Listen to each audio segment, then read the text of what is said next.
दुनिया में जिसके पास दौलत हो वही अमीर नहीं होता। दुनिया में हर एक व्यक्ति अमीर होता है जो दूसरों को कुछ ना कुछ दे सकता है। दुनिया में विरले ही ऐसा कोई होगा जो किसी को कुछ ना दे सके। एक व्यक्ति भगवान बुद्ध के पास अपनी गरीबी को लेकर सवाल पूछने गया तो उन्होंने जो बताया वह पैसे का रोना रोने वाले सभी लोगों के लिए एक सबक है।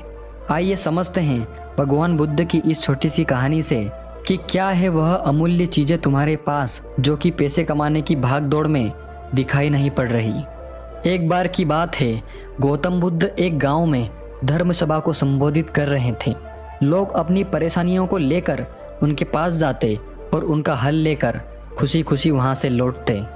उसी गांव में सड़क के किनारे एक गरीब व्यक्ति बैठा रहता था और धर्म सभा में जाने वाले लोगों को ध्यान से देखता उसे बड़ा आश्चर्य होता कि लोग अंदर तो बड़ा दुखी चेहरा लेकर जाते हैं लेकिन जब वापस आते हैं तो बड़ा प्रसन्न दिखाई देते हैं। और यह चीजें देखकर वह गरीब व्यक्ति बहुत आश्चर्यचकित हुआ। उस गरीब को लगा कि क्यों न वह भी अपनी समस्या बुद्ध के सामने रखे। मन में यह विचार लिए वह महात्मा बुद्ध के पास पहुंचा। वहां जाकर उस दुखी गरीब व्यक्ति ने देखा कि लोग पंक्ति भर खड़े होकर भगवान बुद्ध को अपनी समस्या बता रहे थे और वह मुस्कुराते हुए सबकी समस्या हल कर रहे थे। जब उसकी बारी आई तो उसने सबसे पहले महात्मा बुद्ध को प्रणाम किया। उस गरीब आदमी ने बुद्ध से पूछा, भगवान इस गांव में लगभग सभी लोग खुश हैं, समृद्ध है, फिर मैं ही क्यों गरीब हूँ? इस पर भगवान बुद्ध मुस्कुराते हुए बोले, तुम गरीब और निर्धन इसलिए हो क्योंकि तुमने आज तक किसी को कुछ नहीं दिया।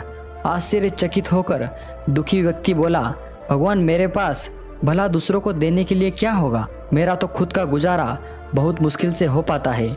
लोगों से भीख मांग कर मैं अपना पेट भरता हूँ। इस पर भगवान बुद्ध कुछ देर शांत रहे और फिर बोले, बुद्ध ने उस व्यक्ति से कहा, तुम्हारे पास 2 कान हैं, एक कान काट कर मुझे दे दो, मैं इसके बदले में 1000 सिक्के दूंगा। गरीब आदमी बोलता है, नहीं, मैं अपना कान नहीं दे सकता। महात्मा बुद्ध कहते हैं, तो अपनी 2 आंखों में से एक आंख मुझे दे दो, इसके बदले मैं तुम्हें 5000 सिक्के दे सकता हूँ। गरीब आदमी फिर बोलता है, नहीं, मैं ऐसा भी नहीं कर सकता। अच्छा, तो तुम मुझे अपना एक हाथ ही दे दो 10,000 सिक्के के बदले। गरीब आदमी कहता है, जी नहीं, यह नहीं हो सकता। तब बुद्ध ने कहा, फिर तुम कैसे कह सकते हो कि तुम्हारे पास कुछ भी नहीं है? तुम्हारे पास 1 दूने 2 यानी 2000 से ज़्यादा के कान हैं, 5 दूने 10 10,000 से ज़्यादा की आँखें हैं और 10 दूने 20 20,000 से ज़्यादा के हाथ हैं। जब कान, आँख और हाथ का इतना मूल्य है तो पूरे शरीर का जाने कितना होगा? व्यक्ति चुप हो गया।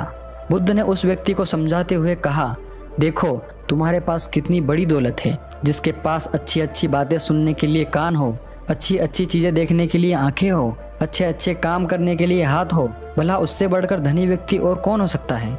दोस्तों, औरों को बांटने के लिए भगवान ने तुम्हें बहुत कुछ दिया है, मुस्कुराहट दी है जिससे तुम लोगों में आशा का संचार पैदा कर सकते हो। अपने मुंह से 2 मीठे शब्द बोल सकते हो, दोनों हाथों से लोगों की मदद कर सकते हो।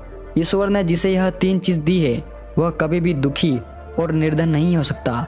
निर्धनता का विचार आदमी के मन में होता है और यह एक भ्रम है। निर्धनता के इस अंधे विचार से तुम्हें उभरना चाहिए, इसे निकाल दो। दोस्तों, पैसा धन संपत्ति नहीं होने से क्या आप गरीब हो जाते हैं? ये तो सिर्फ आपके मन का भ्रम है। पैसा तो एकमात्र मुद्रा है और कुछ नहीं। इंसान के मरने के बाद उसका सारा धन संपत्ति यहीं का यहीं रह जाता है। जब हम मरते हैं तो हम सिर्फ अपने साथ लोगों का प्यार, उनकी सच्ची दुआ और सिर्फ अपने जीवन में कमाया हुआ पुण्य ही ले जा पाएंगे। इसलिए दोस्तों, हमें अपनी ज़िंदगी को हमेशा आनंद के साथ जीना चाहिए। दोस्तों, आज के इस ज़माने में जिसके पास फ़ोन तक की सुविधा हो वो कैसे गरीब हो सकता है? हाँ, बहुत से लोग ऐसे भी हैं जिसके पास खाने को भोजन और रहने को घर तक नसीब नहीं होता है। और कुछ तो इतने भी गरीब होते हैं कि उनके पास अपने शरीर को ढकने के लिए कपड़े तक नहीं होते हैं। भगवान बुद्ध ने सही तो कहा है कि निर्धनता का विचार आदमी के मन में होता है और यह एक भ्रम है। दोस्तों, हमें तो ईश्वर का धन्यवाद करना चाहिए जिसने हमें 2 वक्त की रोटी और रहने को घर तक दिया है और इतना सुंदर, इतना बुद्धिशाली मानव शरीर दिया है। इस मानव शरीर की मदद से हमें अपने अमूल्य हाथों से किसी असहाय की सहायता करनी चाहिए, किसी भूखे को रोटी खिलानी चाहिए आपको कहीं भी मौका मिले किसी की मदद करने का, तब आपको उसकी मदद अवश्य ही करनी चाहिए। यही तो है सच्चा धन और यही है पुण्य पाने का काम।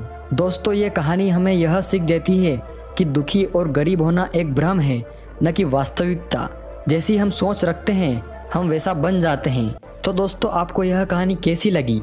अगर इस कहानी से आपको कुछ सीख मिली हो, कोई प्रेरणा मिली हो, तो नीचे कमेंट करके अपना विचार हमें ज़रूर बताइए और इस कहानी को अपने सभी प्रियजनों के साथ शेयर करें।